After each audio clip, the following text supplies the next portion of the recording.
At the very edge of our village, chained to a half-collapsed shed, there lived this German shepherd nobody even dared to give a name, just this wild-eyed, battered old soul with a growl that would rattle your bones.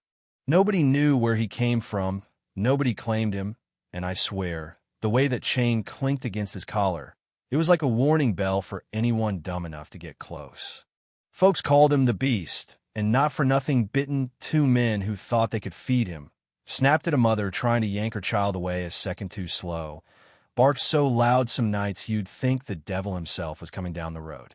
So, yeah, the mayor had him chained out there for months, and that's just how his folks would cross to the other side of the street rather than look him in the eye. Kids got threatened with bedtime horror stories if they even wandered close. You want to end up like the Beast dinner, they'd say. Thing is, people love to talk about monsters. Some swore he was just broken, that maybe someone beat the good out of him before dumping him here. Others like to think he was just born mean, you know? But the truth, I guess, is nobody really cared enough to find out, not until the day that blind little girl strolled into town. Now, you gotta picture the Isher name's Lina, 6 years old, hair tied up in these ribbons, eyes that sort of drift right past you, always smiling like she's in on some joke the rest of US can't hear. She showed up one spring morning, holding tight to her dad's hand, just the two of them, moving from the city after losing her mom. Lina had never seen a thing in her life, but Lord, you wouldn't know it from how she moved. She listened to the world, really listened, caught every footstep, every whisper, tapped her cane along every dusty road in town, learning the place by sound and feel. Folks, of course, whispered about her too. Kids are cruel, adults are worse sometimes, that poor blind child. They'd mutter, but Lina never acted like she needed anyone's pity. She went everywhere giggling, making friends with dogs, waving at strangers, just this ball of sunshine wandering the village with a stubborn kind of hope you hardly ever see in grown-ups. No one thought to warn her about the Beast at the edge of town. Probably figured she'd never make it that far. One warm afternoon, Lina heard the barking. Now, for you or me, that sound was enough to freeze your blood, but not her. She turned her head, smiled, and just started walking straight for it, cane tapping, heart wide open. Folks watched in horror as she got closer and closer to that shed. Someone even yelled, "Stop her!" But she just kept going, slow, patient, fearless. The Beast was already snarling, the chain stretched to its limit, teeth flashing, but Lina, she just stood there quiet and calm, and said, "You're loud. You know that." Soft, like she was talking to Puppy. The whole village seemed to hold its breath. For a second, you'd swear even the dog did. "Are you scared too?" she whispered. Nobody had ever talked to him like that. For a moment, nothing happened. Then Lina knelt, reaching out a hand, palm up, like she was offering the world. The dog didn't move, but something in him changed, just a hair. Next day, she came back. This time, no audience, just her, the Beast, and the wind.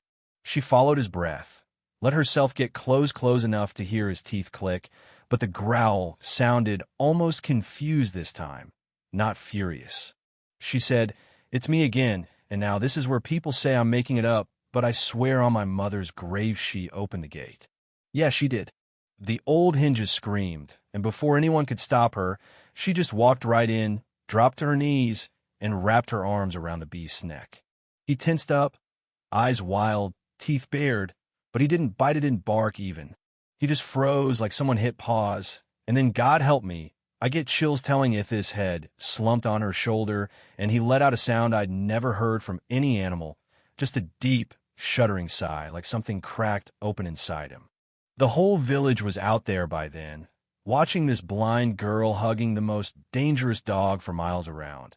And suddenly he wasn't snarling, wasn't fighting, just letting himself be held like a lost child. People whispered, "Is she magic? Or is the dog dying?" Nobody had answers. They were seeing something they didn't have words for. A child who couldn't see, seeing something in that animal that the rest of us had missed entirely. The mayor, usually all bluster, was wiping at his eyes. Parents were hugging their kids a little tighter. Fear was turning into awe, and for the first time since anyone could remember, folks started thinking maybe that dog wasn't so different after all. From then on, Lina visited every day. She called him Shadow, said he felt warm and close, like a shadow, following at her heels.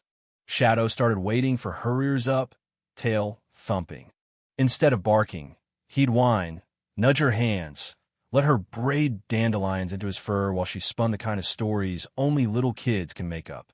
Kids who used to run scared crept closer, peeking from behind trees, then inching up to pet him while Lionel laughed, and the dog, yeah. The beast just lay there, letting it all happen. One day, Lionel's dad asked, "Why you trust him?" She smiled, patted Shadow's head, and said, "Because he listens with his heart like I do." What the world saw as a monster, she saw as a soul needing love, and damned if that wasn't the whole truth. Shadow started to change. The snarl faded, the anger melted. Peace in a way that only a child can teach. But here's where it gets wild. One stormy afternoon, Lionel wandered further than she ever had her dad was out. She was following birdsong down an old trail, and nobody noticed when the rain started coming down in sheets. Nobody, that is, except Shadow. He barked, yanked so hard his rusty chain snapped, and before anyone could blink, he was tearing through the village, nose down, tail streaming, howling for her.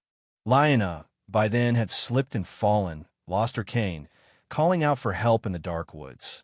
That's when she heard him, Shadow, whimpering, circling her, licking her hands, then growling low as two wild dogs stepped out of the brush, teeth bared. Shadow didn't hesitate. He threw himself at them, snarling, fighting like hell. By the time the villagers caught up, it was over. Shadow was bleeding, but the threats were gone, and Lionel was safe, clinging to his neck. The whole village rushed in, blankets and bandages in hand, even the mayor on his knees, whispering thanks, while Lionel just kept repeating, "He saved me," fingers buried in Shadow's fur. From that day on, the chain disappeared. Shadow roamed free, always at Lionel's side. The villagers built him a shelter beside her house, his name carved on the front. Kids played nearby. Old folks came by to pat his head, and travelers passing through would hear the story about the blind girl who saw more than anyone, and the dog who taught a whole village that love can turn fear into something beautiful. So, yeah, sometimes the hearts we fear the most just need to be heard, and sometimes angels show up in ways you'd never expect, all fur and fangs, and a little girl's laugh echoing in the sunlight. What do you think, though, does every beast deserve a second chance? Would you have trusted Shadow? Drop your thoughts below. Let's talk about what it means to really see someone monster or not.